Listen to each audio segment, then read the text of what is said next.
அன்பார்ந்த ஞானவழி YouTube channel நேயர்கள் அனைவருக்கும் வணக்கம். இந்த பதிவில் தனுசு ராசி அன்பர்களுக்கு செவ்வாய் பெயர்ச்சி பலன்கள் காண்போம்.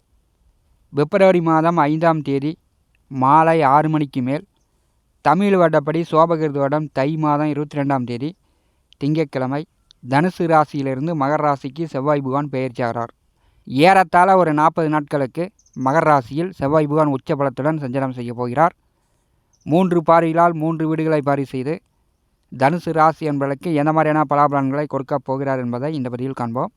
நம்முடைய சேனலை பார்த்து கொண்டிருக்கக்கூடிய அன்பர்கள், இதுவரை சப்ஸ்கிரைப் செய்யாத அன்பர்கள் மறக்காமல் நம்முடைய சேனலை சப்ஸ்கிரைப் செய்து கூடவே இருக்கின்ற ஆல் பட்டனை அழுத்திங்க. நன்றி.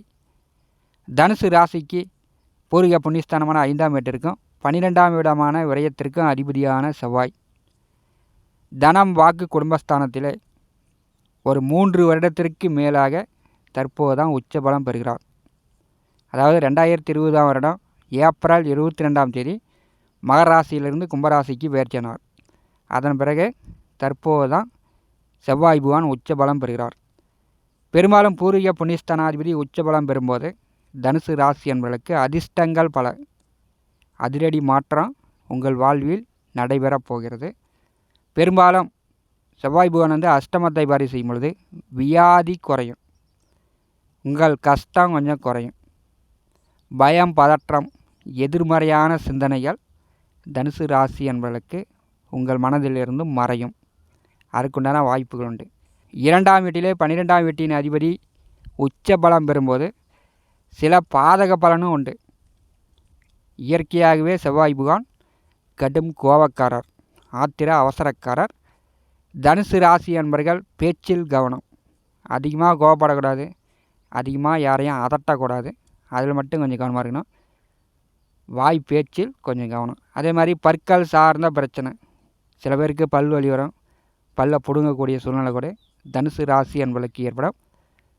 வண்டி வாகனங்களில் செல்லும் பொழுது கொஞ்சம் பொறுமையாக செல்லுங்கள். வண்டியில் போய் கீழே விழுந்துடாதீங்க. அதை கை காலில் இரத்த காயங்களையும் செவ்வாய் பகவான் பார்த்து விடுவார்.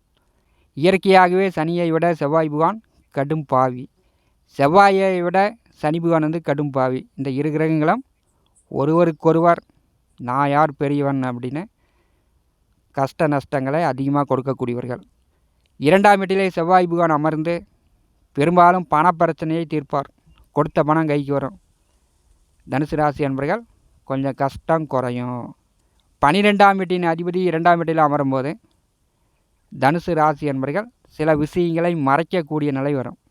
குடும்பத்தில் இளைஞர்கள் பெற்றோர்களுக்கு தெரியாமல் சில விஷயங்களை மறைக்கக்கூடிய நிலை வரும்.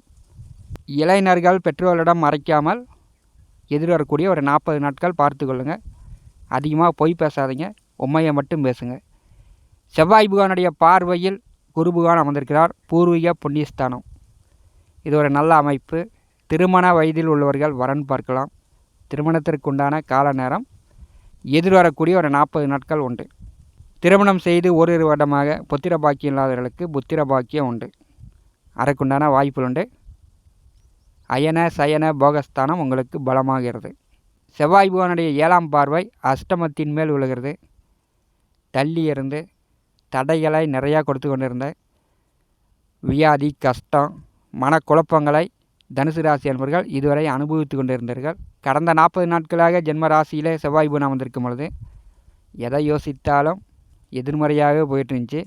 அந்த குழப்பங்கள் பெரும்பாலும் எதிர்வரக்கூடிய 40 நாட்கள் தனுசு ராசி என்பவர்களுக்கு குறையும். எதிர்காலத்தை பற்றி நேர்மறையாக சிந்திப்பீர்கள்.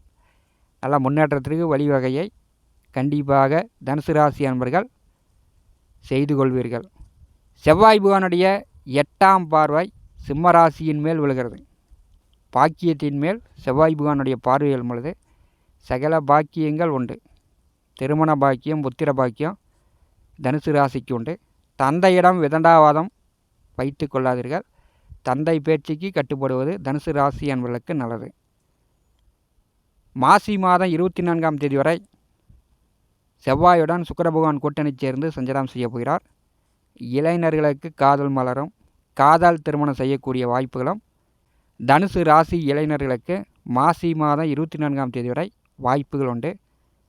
6ஆம் வீட்டின் அதிபதியும் விரையாதிபதியும் 2ஆம் வீட்டில் கூட்டணி சேரும் பொழுது அதிரடியான சில நல்ல காரியங்கள், எதிர்பார்க்காத அளவுக்கு வசதி வாய்ப்புகள் சில பேருக்கு உயரும். கேட்ட இடத்தில் கொடுத்த இடத்தில் பணம் தனுசு ராசி என்பவர்களுக்கு வரும். குடும்பத்தில் செவ்வாய் அமரும் பொழுது குடும்ப பிரச்சனை, பண பிரச்சனையை தனுசு ராசி என்பவர்கள் தீர்த்து கொள்ளலாம். செவ்வாய் பூமிக்காரகன், நிலக்காரகன். நிலபுல சொத்துக்கள் வழியாக வீடு, மனை, நிலம் இந்த மாதிரி சொத்துக்கள் வழியாக ஏதாவது பிரச்சனை, வில்லங்கங்கள் இருந்தால் அந்த வில்லங்கம் தீர்வதற்கான வாய்ப்புகள் உண்டு. 3வது வீட்டில் சனி. தனுசு ராசி என்பவர்கள் புதிய புதிய முயற்சிகளில் வெற்றி பெறலாம். முயற்சி செய்யணும். செய்யக்கூடிய வேலையிலும் செய்யக்கூடிய தொழிலிலும் கவனமாக கண்ணும் கருத்துமாக உழைக்க வேண்டும். உங்களுடைய உழைப்பின் மூலம்தான் உயர்வடைய முடியும். தனுசு ராசி என்பவர்கள் எப்போன்னு நான் நினச்ச மாதிரி நல்ல வேலை கிடைக்கும் அப்படின்னு இருக்கிறத விட்டுட்டு பறக்கிறதுக்கு ஆசைப்பட்டீங்கன்னா ஒரு நாளும் முன்னேற முடியாது. 3ஆம் வீட்டிலே சனி பகவான் அமர்ந்திருக்கும் பொழுது எந்த அளவு உங்களுடைய உழைப்பு இருக்கிறதோ அந்த அளவு உங்களுடைய முன்னேற்றம் கண்டிப்பாக உண்டு. 10ஆம் வீட்டிலே கேது பகவான் அமர்ந்திருக்கிறார்.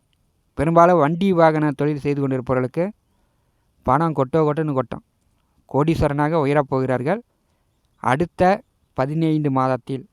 ஏன்னா தொழிற்ஸ்தானத்திலே கேது பகவான் அமர்ந்திருக்கும் பொழுது வண்டி வாகன தொழில் மிக அமோகமான வளர்ச்சி உண்டு. ஒரு வண்டி வைத்திருப்பவர்கள் இன்னொரு வண்டி சேர்த்து வாங்கி விடலாம். 10 வண்டி வைத்திருக்கக்கூடியவர்கள் இன்னொரு 5 வண்டி சேர்த்து வாங்கி விடலாம். அந்த அளவுக்கு பணம் கொட்டுன்னு கொட்டப் போகிறது. 4ஆம் வீட்டிலே ராகு பகவான் அமர்ந்திருக்கிறார். அவருடைய 3ஆம் பார்வை குடும்பஸ்தானமான 2ஆம் வீட்டில் அமர்ந்திருக்கக்கூடிய செவ்வாய் பகவான் மேல் விழுகிறது. பெரும்பாலும் நிலபோல சொத்துக்களை விரயம் செய்து விடாதீர்கள்.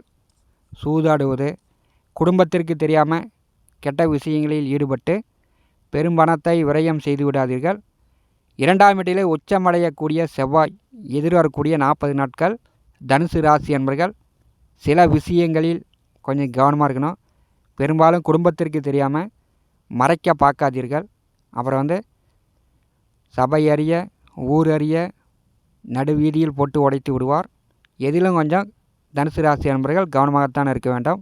ராகு பகவான் பார்வையில் செவ்வாய் அமர்ந்திருக்கும் பொழுது கெட்ட விஷயங்களை நீங்கள் சீண்டாமல் இருப்பது நல்லது. 4ஆம் வீட்டில் ராகு அமர்ந்திருக்கும் பொழுது சில பேர் வீடு கட்டலாம், சில பேர் நல்ல வண்டி வாகனங்கள் வாங்கலாம். கணவன் மனைவிக்குள் கருத்து வேறுபாடு இல்லாமல் கண்டிப்பாக பார்த்துக்கொள்ள வேண்டும்.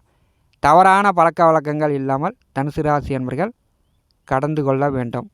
இல்லைனா 4ஆம் வீட்டில் இருக்கக்கூடிய ராகு சுக வேதனையை கொடுத்து விடுவார்.